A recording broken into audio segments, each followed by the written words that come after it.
If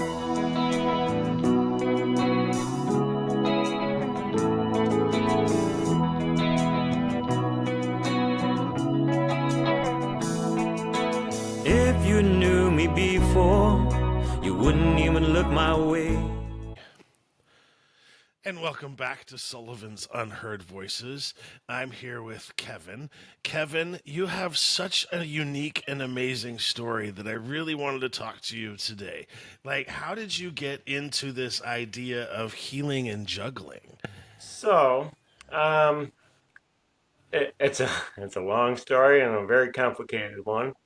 Um, We have plenty of time, so don't worry about that. okay, Uh-huh. so basically, juggling therapy saved me from going full Darth Vader a few years ago. After losing multiple family members and dealing with a wave of life's chaos all at once, I uh, I um, I say that half jokingly, but the truth is, it helped me pull back from the edge. Yeah. I used the force of gravity for good, um, and uh, it's a very complicated story. When I was born, the doctors told my mom that I might never walk or talk. And thankfully, I didn't get the memo. Right. Uh-huh. So when you were a kid, they told your mom that you weren't going to be able to walk or talk. Did they think it was like an autism kind of thing, or? I have another condition. I'm not going to go into that, but uh, basically that was it. And um, so then fast forward a few years, many years later, I was a teenager and I was being bullied. And it was in sixth grade, and this kid, basically put pushed me against the locker and punched me in the back. Mm. And so I got into I had my mom with me, and I went to the vice principal, and they didn't want to do anything about it. And so that's when my parents decided to pull me out of public school, and they found homeschooling. And so I did that for, basically my whole middle school and high school years. And so into the high school years. So there's a thing called unschooling. I don't know if you've ever heard of that. Yeah. Okay, so unschooling is basically you're going through a healing process of leaving the public school and all of their programming, right? And so I went through a period of that for about a year or so, and I just pretty much I played with my Legos. I built all kinds of cool stuff with them, and then I also did a lot of 4-H stuff too. So I'm highly into the animals. My sister was a wildlife biologist. Um, Actually, she was out in Washington State tracking the spotted owls. So That's awesome. yeah, yeah. She went to University of or the Central University of Michigan, and then she got invited out to work for the government to track the spotted owls. Um, aside from that, so I'm highly into a lot of animal stuff too. But uh, so How did you get into juggling in the first place? so a few years into my homeschooling, I my mom wanted me to take some homeschool classes, and I sort of facetiously said, "Okay, I'm gonna do juggling and cloning, just to get her goat a little bit, you know. Um, and but come to find out, it just totally changed my whole life. And the juggling, at first, the instructor um, was, I was trying to practice it and I was being negative and all that stuff. Oh, I can't do this, blah, blah, blah, blah, blah. Oh, this is too hard, or, can I really do this? And so I was going through the whole rant of I can't do this, right? And his response was basically, he was actually a clown, and but his response was, well, if you're not gonna, if you're gonna keep being negative, I'm not gonna keep teaching you, you know. Oh, interesting. So I don't take the same method. I'm a little more pragmatic about it. uh, Yeah. but I'll keep you, um, you know, responsible for your end of the deal. But anyway, Yeah. so I started practicing and got a little bit better. I tried different types of juggling with, I don't know if you've ever heard of like the devil sticks, or the where you bat baton back and Yeah. forth. Okay. So Yeah, where you have like the two sticks in your hands yep, and your yeah. yeah, Okay. Yep. yeah. And so Hmm. I did a little bit of that, practiced that. I did the three balls, and um, I eventually got some juggling clubs and all different kinds of juggling. And so I was stimulating my brain basically. I didn't realize what I exactly I was doing. It felt good. It felt like I was accomplishing something, and Yeah. so it was it my I had a lot of physical um challenges as a kid. I was not at the same level of strength and um motor activity as a lot of the other kids. And so when I started doing the juggling, it seemed to build myself up, mind and body. So it's all holistic, really. Now that I'm thinking back on it, and so yeah, and so then I got into a group for cloning that my instructor was a part of. And so I went there, and then I had learned about a program at the University of Wisconsin La Crosse um, that is called Clown Camp. And all of the big top name performers, clowns, even Ringling Brother clowns, um, teach and go to this program to learn how to clown, learn how to develop your character. And it's not so much you want to develop your character, but you actually first want to discover your character. So your character is actually your inner child. So everyone has a inner clown. You have an inner clown. I have an inner clown. Your mom has an inner clown. Okay, um, and we all have a clown walk, and there's a lot of that to get talked about, but um, Yeah. that's the gist of it. And so I went to that program, and I uh, sat with and watched, went through a lot of different college level type of classes, but for clowning and for entertainment.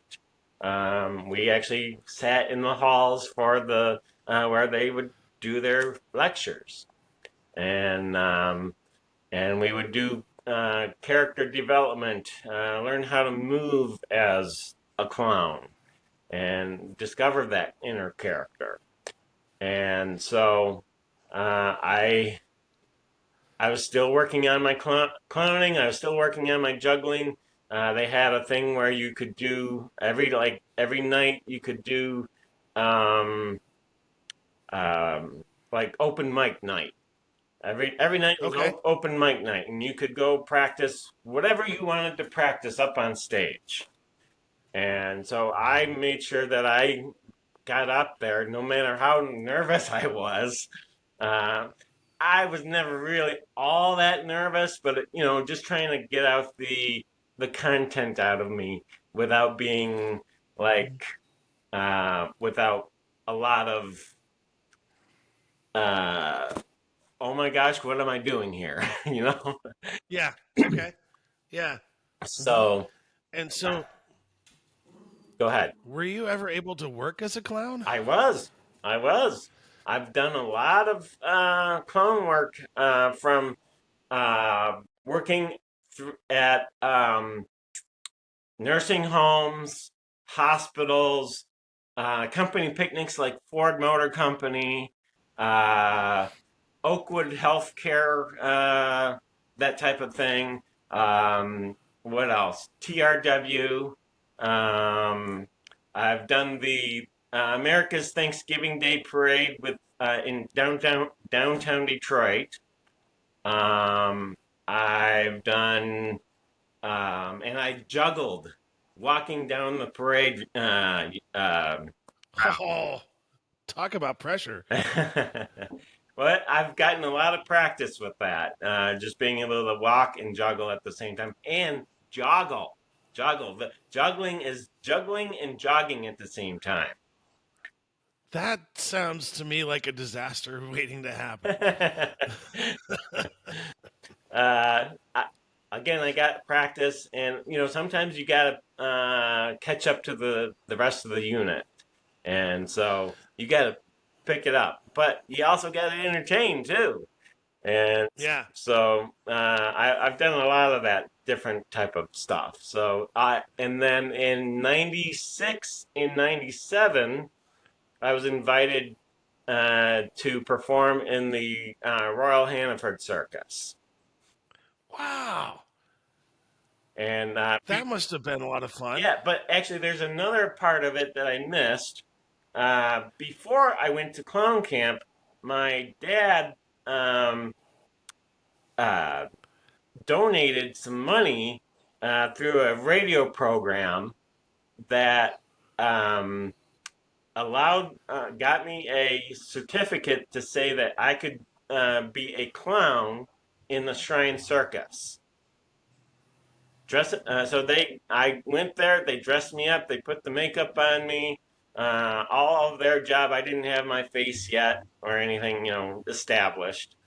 Uh, and so it's that was a big experience. I got to do several skits. I got the pie in the face. I got that's when you know you're a clown is when you get the pie in the face. Okay. uh, So, one of the things I've always been curious about, right? mhm, Because, and I think a lot of people don't understand that, is once you've developed your clown face, mhm. that's sort of your trademark character, right? Yes, yes. How did you go about designing your clown face? So I went to clown camp and I had practiced a few different faces, white face and this, tramp clown face and a goose face. And um, I was not getting it quite right, but I was trying. And so they had uh, a makeup lab in like this little, I'll just call it a little cafeteria area and within I'm not sure if it was the dorm or something else, but so I was practicing, and someone had kind of spotted that I was having some difficulty, that it wasn't quite working out right, and so they helped me basically put on in a goose face. So a goose, it's Auguste, so it's like August with an E. August. And so that basically translates to fool. So literally a clown. And there's a story behind that. You can probably look that up. The story of how the story of how the Auguste got established. Okay. So that's a very interesting story. um, and so basically, it's white around the eyes. I'll use my massage therapist um, terminology, and we'll get to that soon. White around the eyes, or the orbicularis oris, or oculi, and then around the mouth, orbicularis oris. And so, yeah, those are the muscles that go around the eyes, and then the eyebrows would be like the supercilii muscles. So yeah, Okay. supercilii. Yeah. uh, Okay. and then just highlighting the cheeks with some blush, some rouge, with some little freckles and stuff like that. So that's how I established my uh, clown face back then. Um, and then it just kind of evolved over time, and I was able to get it, really down pat, and I was able to do it within 30 to 45 minutes. By the time I was really few years down the road, and so um, I didn't bring my Oh no, you're good. so anyway. Because the next thing I wanted to talk to you about though is because you started this thing called toss catch heal, Yes. and I was automatically intrigued because I never thought about the use of juggling as a hyper focus and a way of grounding people Yeah. to sort of heal. And I really appreciate the approach that you take Thank here, you. because it's one of those things like, well, not only did I think about it, but it actually makes a whole lot of sense. Absolutely. How did you come up with this idea of this toss catch heal? So when I so year a few years, I'm gonna go through my a little bit more history because it Yeah. ties into that. 10 years down the road uh, from when I became a clown to about 2003, I started to think, is this really taking me somewhere? Uh, Yeah. and so I wanted to explore some other areas of interest. And I believe I had a natural talent, and some of my family members kind of thought the same thing, that that I was very good at giving back rubs. My family and I would do like a back rub train. My mom Yeah. would rub my brother's back, and he would rub my sister's back, and she would rub mine, and so on. And so, and we would just do trades and whatnot. And so that was a big part of my growing up. And so I decided, okay, well, I'm going to explore the area of massage therapy. And I thought, okay, I'll go, do some, I'll go rub some backs, learn how to do this, and go into a spa setting, where I could make money. That was my thought process. I'm there to make money, right? So, Yeah. but it took me down a whole other rabbit hole. Oh, interesting. And so um, the training program, I wanted to go to like the best school and it was relatively close, within a half hour. So half hour drive, maybe 45 minutes ish. Yeah. Um, and so I decided, okay. I kind of hem and hawed a little bit, just trying to decide, is this for me? Blah blah blah. And then ultimately, I went, and I went through the whole process of it, where they had to say, well, yeah, we'll take you on. And so you got the all the grades and everything. Yeah, and yes, I did graduate with a diploma through homeschooling. There's a program in Ann Arbor called Clonlara, and they provide all of that necessary legal and educational Yeah. documentation.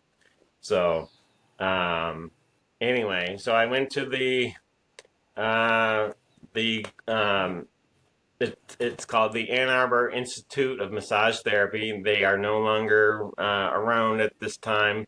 They retired. The main instructor retired. So um, and so but anyway, so I went through this program and they taught things like, they started us off with a lot of basic stuff, learning some of the muscles, learning how to a little bit of anatomy and physiology, and also learn what places not to try to get work at. I'll just put it that Okay. way. Yeah. uh, Uh-huh. and To keep yourself safe, right? yeah, yeah, exactly. And so, yeah, we learned how to do chair massage. Right now, I'm sitting on my massage chair. Okay. um, and so I went through that program, and we learned Swedish massage, sports massage, um, myofascial release, or we called it myofascial therapy, um, neuromuscular therapy, shiatsu, aka um, like acupressure type stuff, Okay. reflexology. I had to do a different reports on different muscles, also a report on alternative types of therapies like color therapy. Um, and so like I said, went down a whole rabbit hole I wasn't expecting. And so, yeah, and I graduated probably top of my class. But within that, I kind of was playing around with using juggling as as a study tool, uh, and using like learning the different movements of different joints. And so, Oh, interesting. yeah, yeah, it was, and that was just my own little thing with it. No one else was Yeah. doing that. That was my thing. I came up with all kinds of different study tools and little methods of learning what I was supposed to be learning. And Yeah. so yeah, it was quite the interesting experience going through that program, and I learned so much that some of the stuff just like still sticks with me today. There's a lot of stuff that, like my instructor said, uh, I've forgotten more than you'll ever learn. So I think I've forgotten some of the material, but not. I think it's more like you put it on the back burner. You know, Okay. if you don't use it, you kind of you. It's not like you're losing it. You're just kind of shifting it to the back of the room. So and then um, a few years later, well, about a year later, I opened up my own clinic, and because it was actually a little difficult with being a male massage therapist versus a female massage therapist. There's just, you know, a lot of connotations and all that stuff and so um, I opened up my own clinic, and I worked with a few people here and there. I did some on-site work where I would go out into the community and do chair massages to drum up some knowledge and kind of educate people in what Yeah. I'm doing. So uh, outreach type of work. And so then I played around with the idea. I was teaching people not just, I wasn't just doing massage, I was educating people. I was educating them Yeah. about their body, uh, why they're getting so stressed, why, what's happening, why they're experiencing different trauma, different pain patterns, stuff like that. And so I had my own little way of doing that. And I would do a posture assessment to show, are they leaning to the, this side, are they hunched over, that type of thing. And I had a chart, and I would take pictures of their posture to show them, you're kind of leaning this way a little bit. Let's work on these particular muscles. And so that's how I was trained to do that. And also, that's how I decided this is how I want to do that. And Okay. in my own office. And so then I would also teach them um, corrective exercises, stretching, and different types of things. Even a little bit into the nutrition. I wasn't a nutritionist, but I was giving little hints of what they could do to help themselves. Yeah. And so then I was also doing the corrective exercises, and I started thinking, I did the juggling, and I'm wondering if that could help people as a corrective exercise, just breaking it down into little steps. But and I did practice that with a couple of people after each of their actual sessions. I didn't use up their time, but I gave them a little extra time to show them how to do this, how to juggle.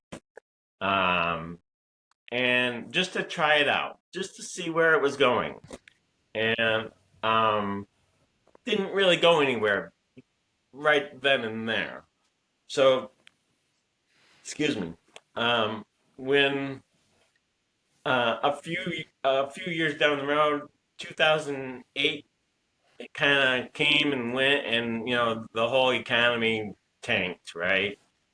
And I started kind of getting a little worried about my business, and also they were trying to. The state was trying to do a lot of bureaucratic nonsense, and with licensing and stuff. We weren't licensed before.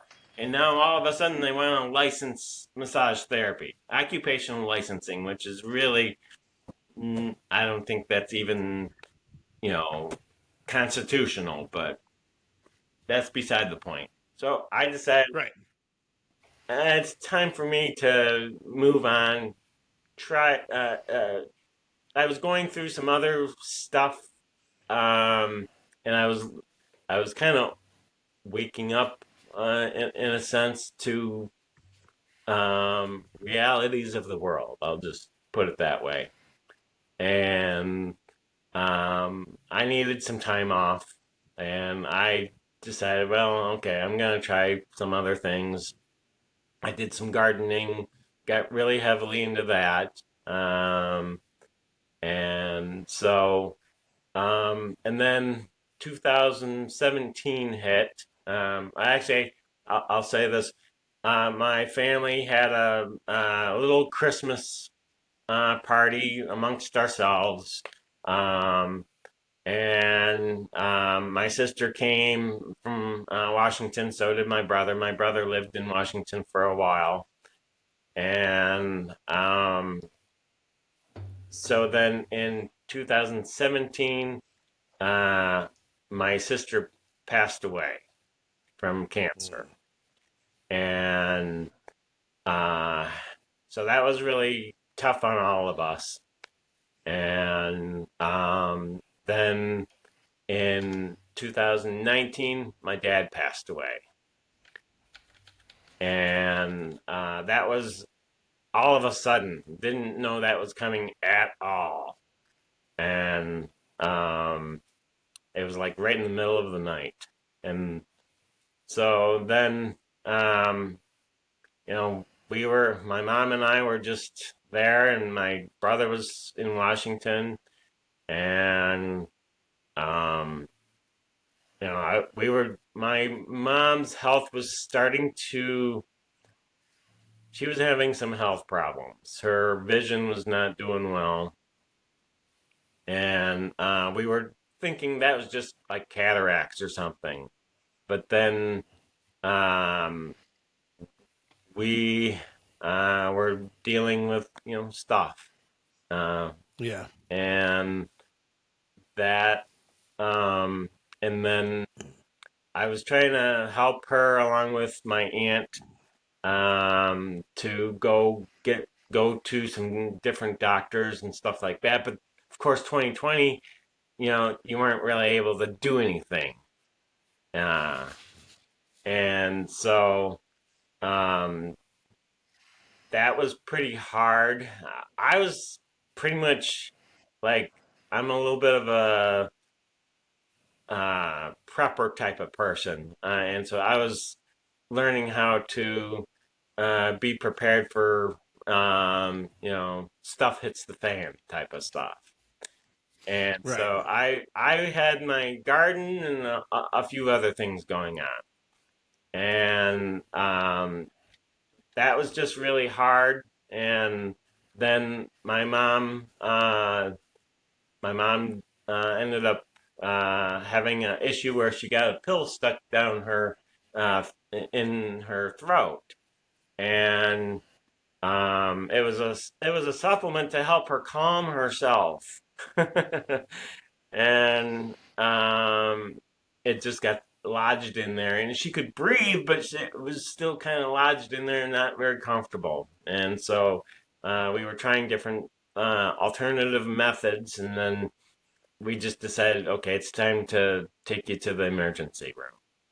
And so, but during the night before, she was having some coughing spells where she was coughing up some blood, and so then I really knew. Mm. Um, and so um, that was really hard, and I was trying to take her to the hospital, and all those measures and everything, and um, it was it was a really tough time because they were doing all the tests and everything, and then comes the time where they told me that her cancer is really developed, and there's nothing that they can really do about it. Um, and so um, it we ended up having her transferred to hospice, and I spent like a week with her, and then my brother spent another week, and then she just passed away.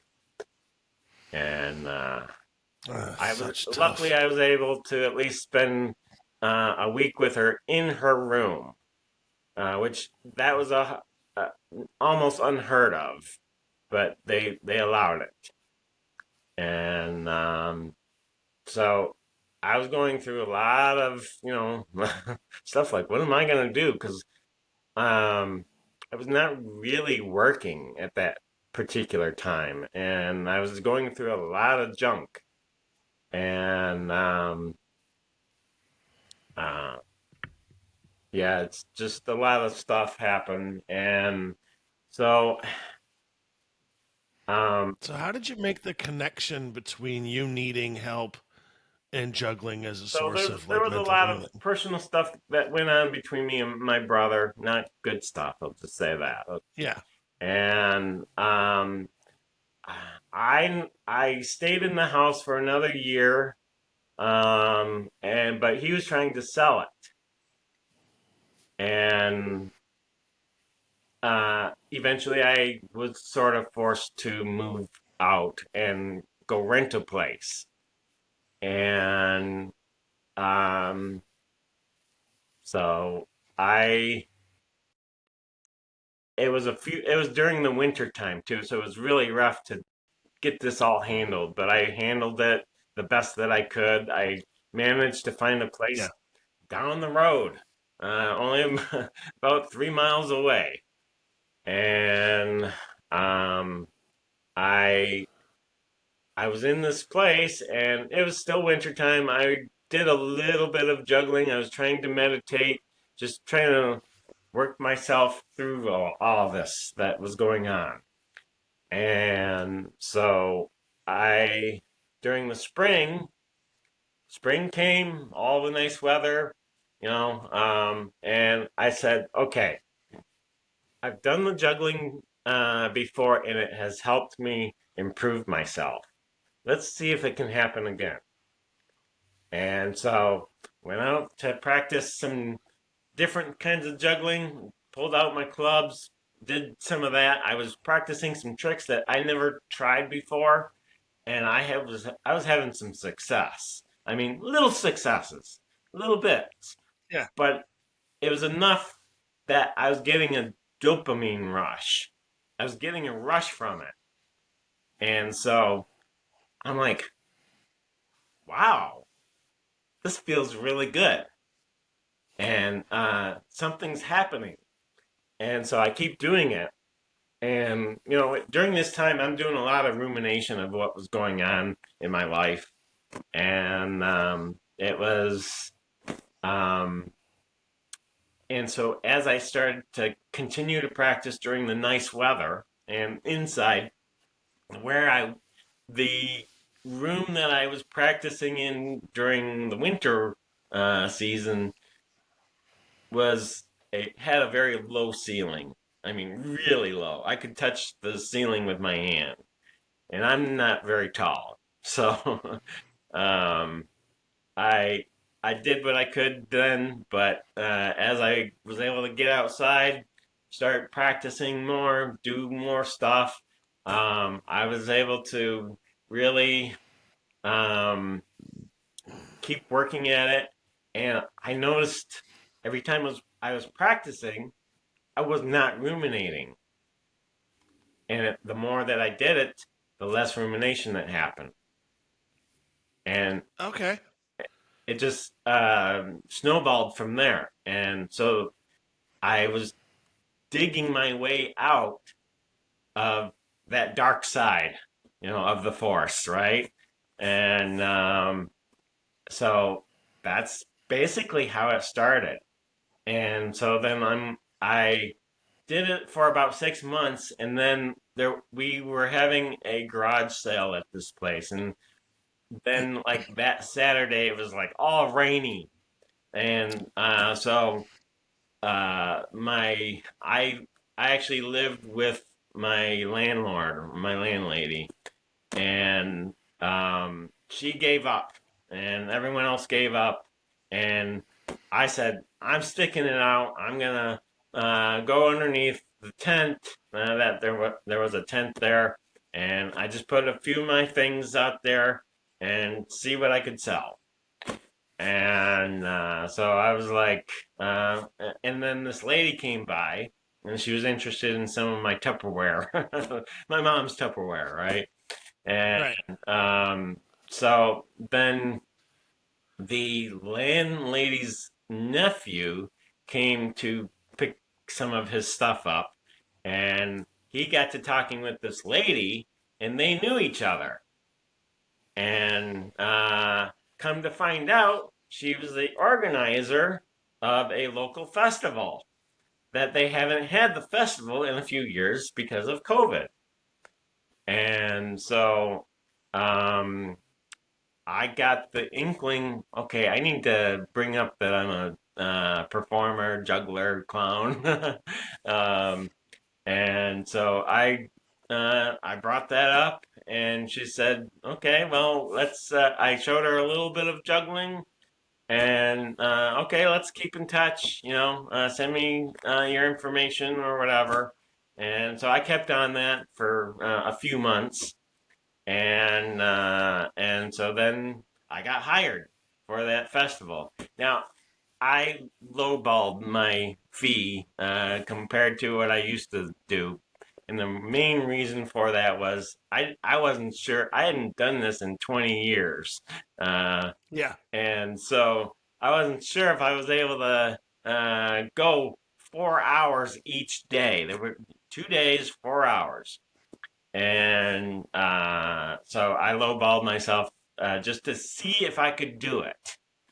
And I did it, and I was sore, like you wouldn't believe, but I did it, and because I had to do a lot of walking and be on cement and stuff, but that's just part of the experience, part of the job, and so yeah, um, so after that, I started thinking, you know, how could I turn this into a way to make money again. Um, and Yeah, because you have to sustain yourself. You have to give yourself something that allows you to exist. right, and Hmm. I remember from your interview that I watched of yours that you had some issues trying to get jobs, right? And I kind of have a similar situation where I have a hard time getting a regular job. And it's just not in me, really, to do a regular. Well, and can I push back a little bit about that? Absolutely. So I don't think it's even a matter of it's not in you, Right. right? Right. It's a matter of the way they've structured the interview process. Yeah. If you aren't a particular kind of person, a particular kind of outgoing sort of this, the interview process sort of sweeps you aside. So even if you would be the best, amazing employee, Right. just the interview process that we have now sets so many people up for failure and not able to be hired because Right. if you're not typical, Right. like, good luck. Right. Yeah. Yeah. I get you. I get you. Hmm. Uh, So anyway, we circling back to this toss catch heel because we only have about 20 minutes left.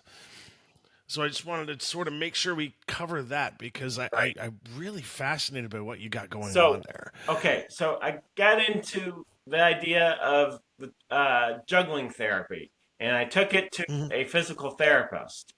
Um, and I did not have all my ducks in a row. I did not have all the. I had some information under my belt, but I didn't have all my ducks in a row.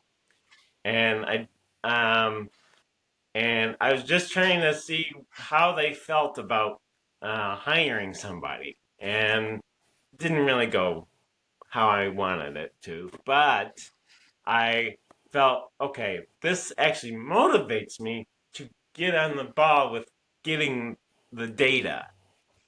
Uh, is this really scientifically valid, right?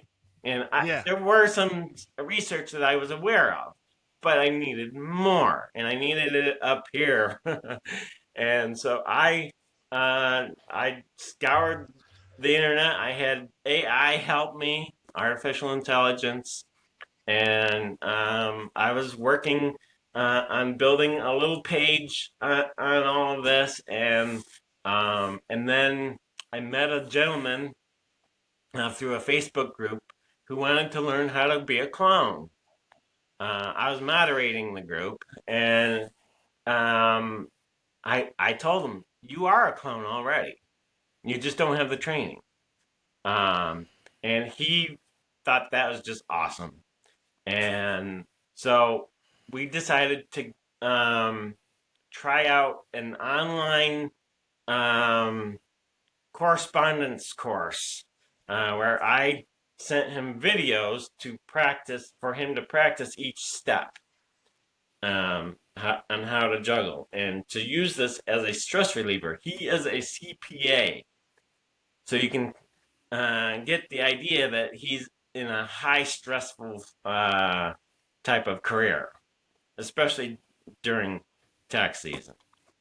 Um, Okay. and um, so we went back and forth, and he sent me videos on his progress, and um, it was starting to come together. And I started to research more, and I learned a connection between EMDR and bilateral stimulation with juggling. There is a correlation because of the back and forth between the midline of the body using both sides of the brain. And that's Okay. where we're getting into the nitty gritty of it. And Yeah. um, this is basically this is a practice of bilateral stimulation and EMDR, having the eyes go back and forth, watching the balls, going back and forth, um, and using your arms to do the same thing. Now you're practicing both sides of the body.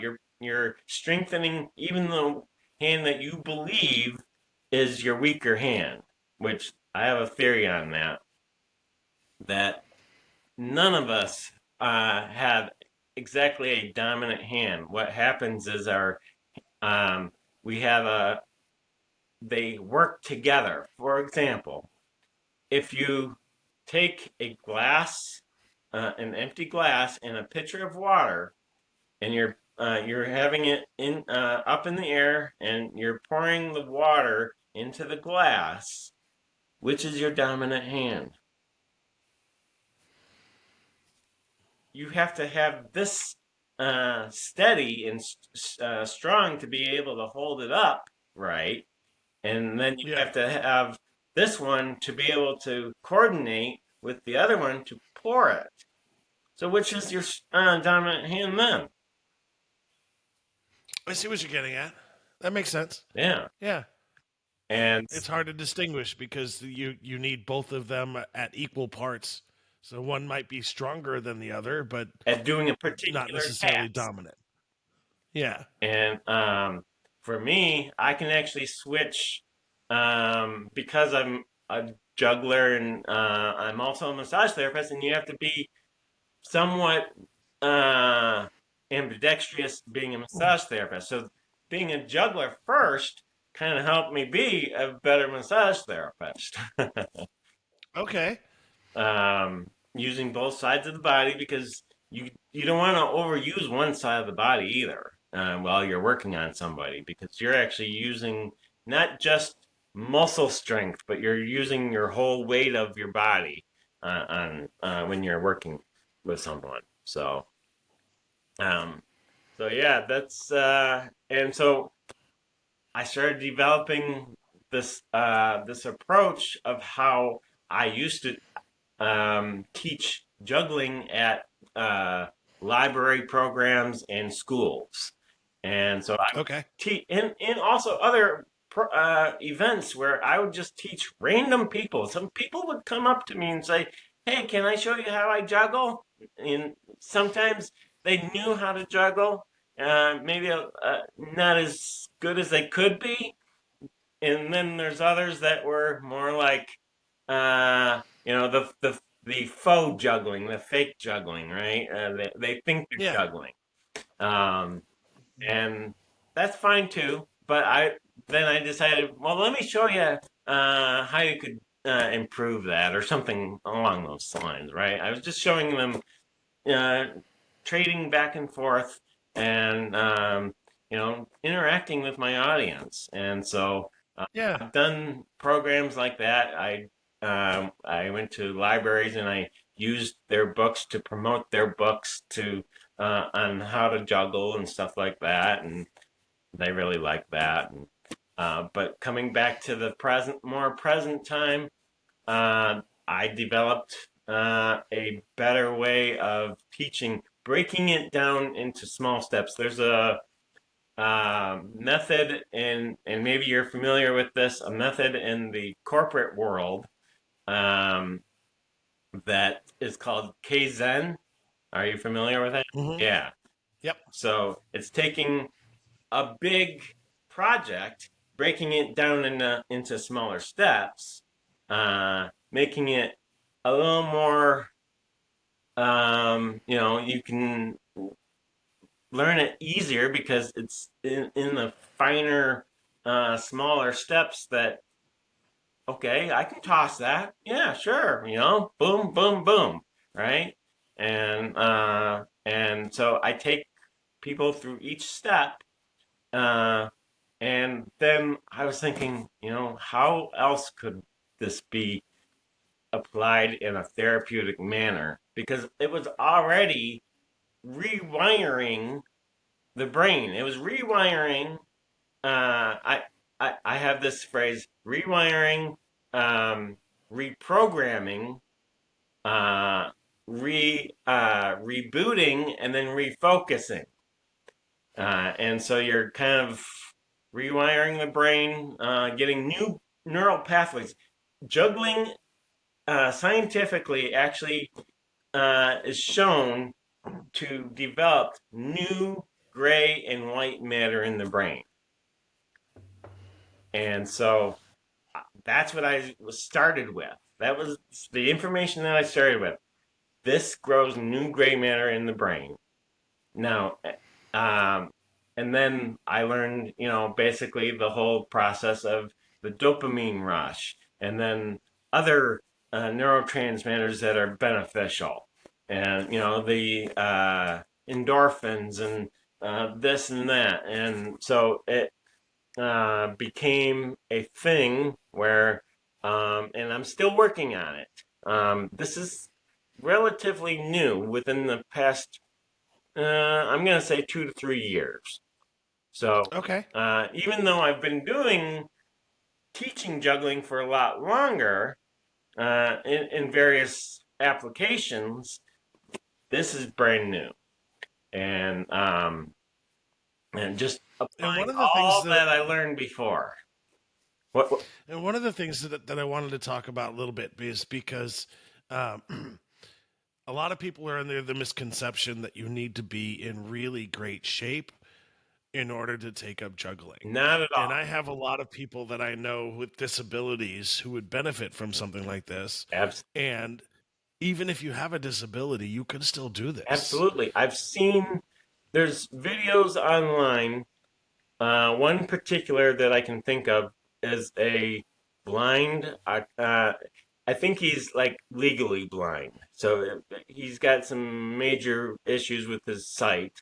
Uh, but then he's also autistic, and he's got a some type of fitness, physical therapist type of gentleman that was working with him and applying juggling concepts, but applying it in very unusual, unique ways. And so that really motivated me. I'm like, hey, if he can do it, you know, and I can do it, I was able to learn it. Uh, no one else really has an excuse other than that they don't want to learn it. So that's really what it comes down to. Do you want to learn it? Do you want to um, use it to improve your wellness, your well-being? And what are some of the conditions that it helps? So it can help a variety of different conditions. It can help anxiety, and that's one of the main ones, along with depression, trauma, and those are the major ones that I started out with within the research, the initial research that I was aware of. Um, and then there's it can also help with ADHD. It can help with autism. It can help with even um, uh, like Alzheimer's, dementia. It can help with. I would imagine that it would be beneficial. I don't know, you know, to what degree exactly because I've not played with that yet. But like MS, all those types of neurological conditions. So Yeah. I've not worked with juggling in that with someone with those conditions yet. So I'm just putting that out there. Um, but I would love to work with somebody, just to see how they can work it out with themselves. I'm willing to Yeah. work with anybody that's willing to give it a try for at least a And little what's the while. best place for people to get in contact with you? So I have a website. I just recently changed the link to it. It's Coach dot healthavenues.com, and that's plural, health avenues like a street, and then that's / toss catch heal, and that's each letter, beginning letter of the word, toss, capital T, capital C, and then capital H. Toss, catch, heal, and it's all one word, no spaces. Perfect. Well, Kevin, Would you like to see a little demo? let's. And then we've got to wrap this thing up. Okay. Excuse me about that. It happens to the best of Technical us. difficulties. It happens to the best of us. All right, let me.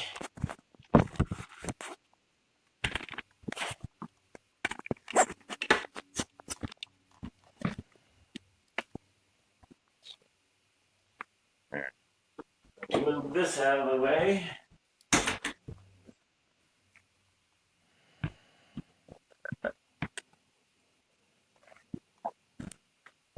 So, I got one. So what we're going to do is, first we want to take a nice deep breath, right? In through the nose, out through the mouth.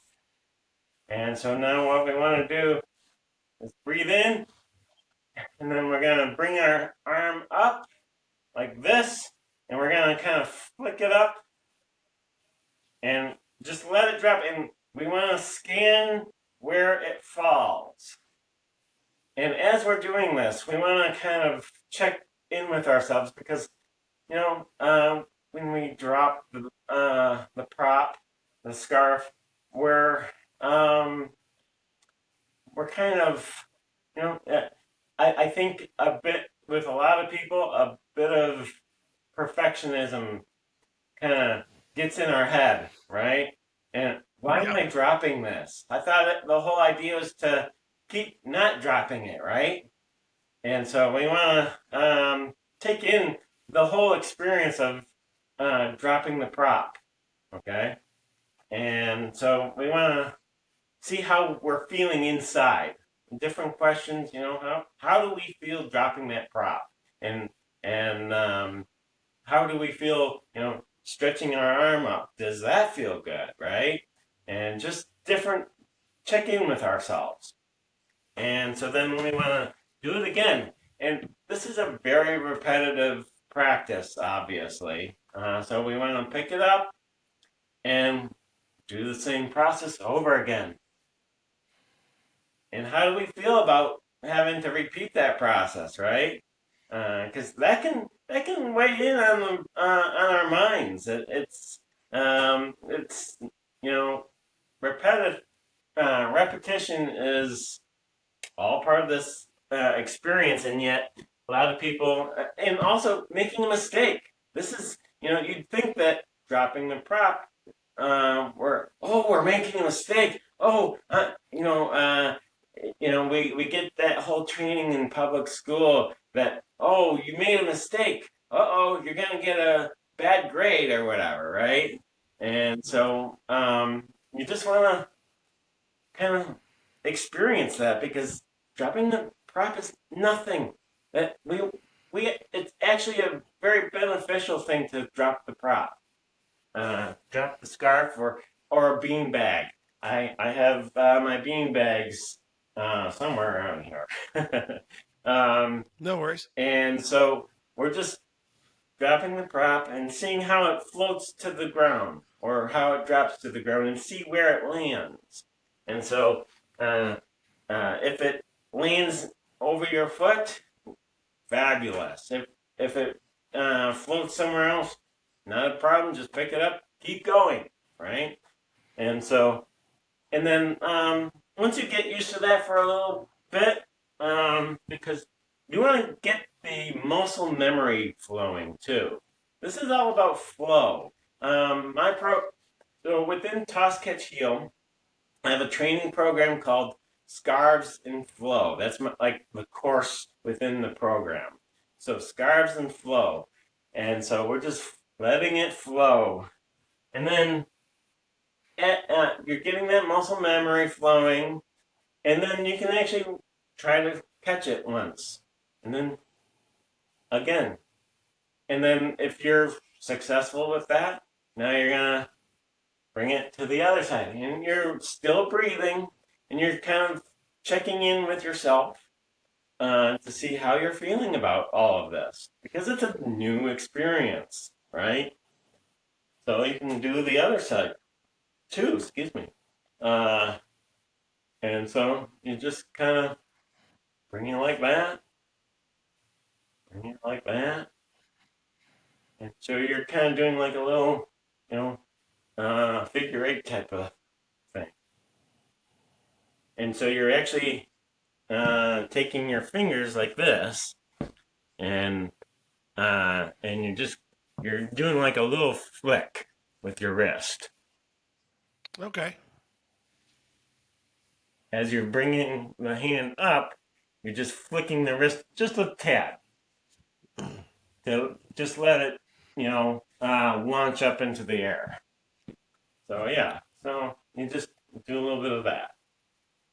And I'd say that's a good starting point. And anyone that wants to go further with it, they can find me on Instagram at it's reverse of my domain name, Avenues Health. Okay. So that's my Instagram name, and they can find me on there. They can also find me obviously on Threads too. So yeah, I also have Facebook as well. You can probably find me somewhere on there. Those links are a little more complicated, but you get the idea. They can just find me. Perfect. So yeah, Kevin, thank you so much. you're welcome. Thank you for inviting me. And like I always end our podcasts, right? We're all sharing the same air. Be kind, y'all. Yeah, And thank you so much, Kevin. thank you.